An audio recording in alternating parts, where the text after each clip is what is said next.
Hello everyone and welcome to this session. The title is Assessing the Disturbance from Overcrowding in Outdoor Nature Experiences.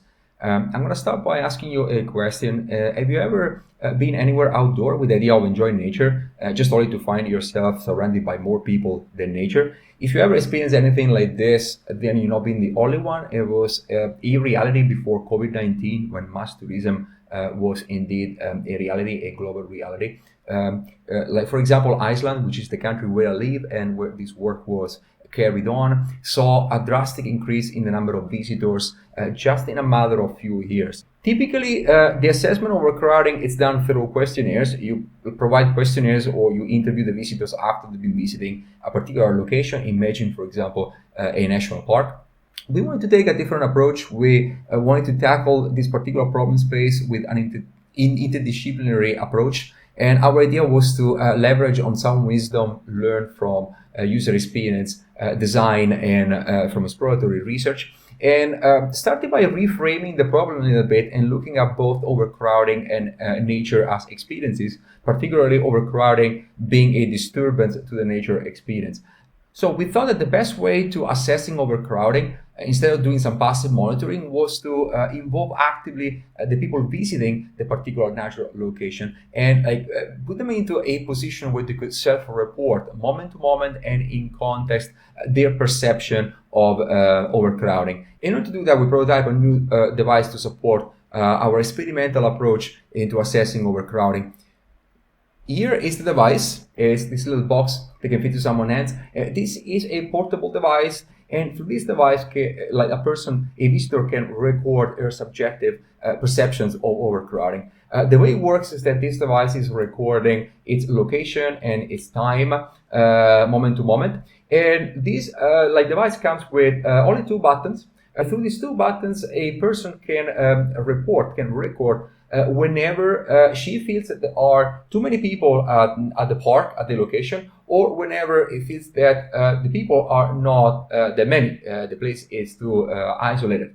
So after prototyping this device, we're not happy. We wanted to see how we could use it in a real life scenario. So what we did was to do a field study at Thimbletree National Park. It took us about 9 to 10 days, and we were able to recruit roughly 66 participants in this field study.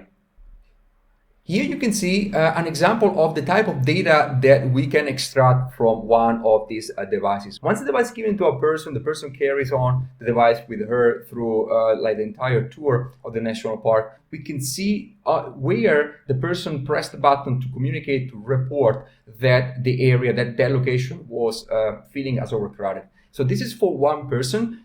Something very interesting happens when we aggregate all this type of data for all the participants in the study. So this is a cumulative view of where the people, the 66 participants in the study, believed that or felt that the areas were overcrowded. Here below, we can see the same data, but represented as a heat map, where it becomes pretty evident what locations in the park should actually require an extra attention.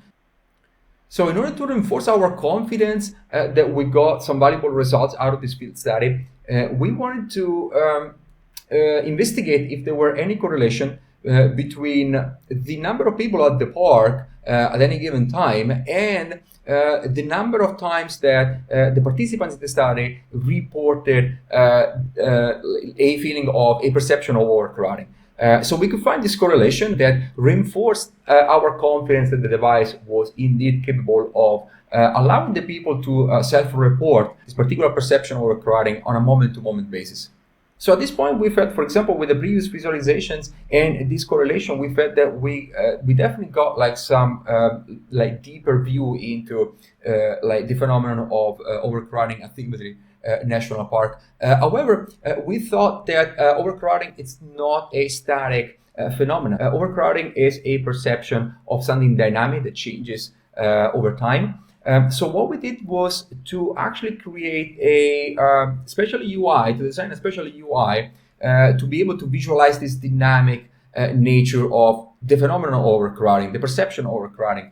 from the visitors that participated into the field study. So what we did was to create a visualization where we have a 3D representation of the national park. This is Timothy National Park in 3D. These are the paths that you can follow if you come and visit the park. And below here you can see there is a timeline with a scrubber, so you can move through times back and forth. And as you move back and forth through times, you can see how the perception of overcrowding recorded through the device changes. And by actually matching those changes with important factors on the arrival of the visitors, we thought that park managers, architects, and stakeholders in general would have an instrument to actually dive deeper into this phenomenon and taking better decisions what concern future infrastructures or modifications to current infrastructures.